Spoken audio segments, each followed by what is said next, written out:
Alright, well, how's it going tonight there, YouTube? Well, as you guys can see, we're in the Great Toy Tractor Horde Room again.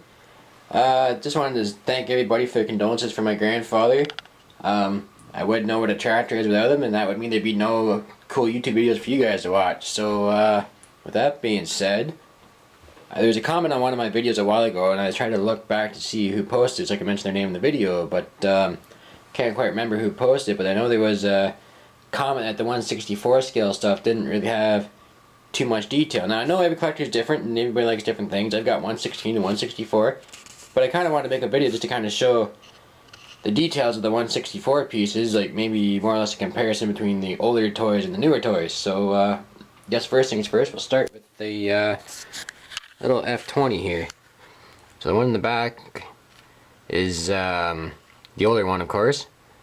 The one up front's a little newer. It's a little bit dark because of the hood. But you see, the first thing that gets your attention is the wheels and the wheel differences, and they kind of put bigger well, it would be steel wheels on the real piece, but they put bigger steel, well, plastic steel rims, if you will. But I think this one might be an F12. I'm not sure. It might be an F12 or an F20. I can't quite remember right now. But it used to have decals on it, but I got molested for some parts, so switchy there, I don't know if you guys can see. So maybe that wasn't such a good example because the other darker, the newer F20 is kind of dark. So got a John Deere, a couple of John Deere 730s here. Now obviously the first thing you can tell, the newer one's obviously a wide front. I got a narrow front one too, which maybe I should have got, but I like the wide front better. The first thing you guys can see is just the detail in the rear wheels. Hopefully it'll focus. No. As you can see, the ones in the original 730s were just basically a stamped plastic wheel.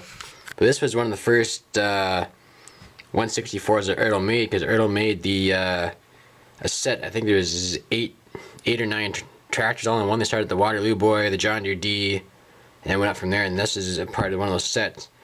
But if you guys look back in the videos, you'll see I got those other hook drawbar tractors there in the cabinets a little while ago. So trying to put a complete set together, and that way I got all the first 1/64 scale Ertl tractors from, well, John Deere Ertl tractors from, wow, John Deere Ertl. Try saying that 5 minutes back.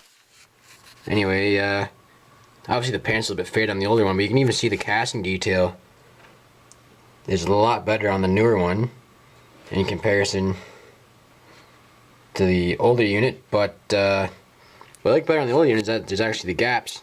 Like you can see through where the in behind the generator and underneath the fuel tank, you can actually see through. It's not just one big solid piece. Another example, the international or IH 1466. Obviously the older one's in the front, new one in the back. The newer one, I cut the duals off so it fits in the cabinet a little better, and I custom made that axle. But other than that, these ones are actually more to scale than what these ones were. And obviously this one's got better wheel details. The engine details about the same. This one's got a little bit nicer graphics, of course. And then the grills on the newer ones, actually I apologize, I should say, I was going to say the grills on the newer ones aren't just a sticker, but this one is a sticker. But I should say that through Tractor Fab you can get an actual grill kit. I can't remember if I have one or not. I don't think I do. You have the other side here, of course. Now actually the one, I think on this side of the engine, it's a little bit better detail. You got the oil, oh no, you got the oil filter in this one too. Okay, no, take that back. Alrighty, so now, the next example, I've got a John Deere 4430, which is made about, I'd say about 10 years ago by Ertl, and this is Ertl Authentics 4450, so I want to kind of show the greater details in some of the authentic pieces. Obviously the authentic pieces have the best wheels and tires, and then they have steerable front axles, 3-point hitch, cab glass, of course, mirrors. They've got all the little details. But the one thing I was kind of looking at, the engine detail on the 4430 I think is actually a little bit better than the 4450. Oh, there you go. Look at that. Lost a wheel. Well, there you go. That's another one for the blooper reel, boys. Let's put that there so I don't lose it. But as you can see, think the engine detail on the 4430 is better than that, the 4450, but the 4450's got a little bit of detail paint in there, so I guess that kind of makes up for it. I got one more example here. It's 1570 case in the front, and then an Authentic's Black Knight demonstrator in the back. Obviously the demonstrator's got the 3-point hitch. They got, both pieces have very nice tires, wheels and tires on them. Obviously the Authentic's has a steerable front axle. They both have cab glass.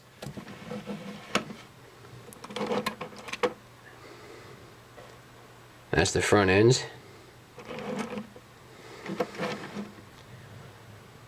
Yeah, so just wanted to do a little comparison video for you guys, just that way I can show some of the details of the tractors. Now this isn't getting any custom pieces yet. I do have quite a few custom pieces, like from Dale Matson, of course, a bunch that I've done, this and that, but that's another video. So anyway, if you guys like the videos, please comment, rate, subscribe, and I'll see you on the next one.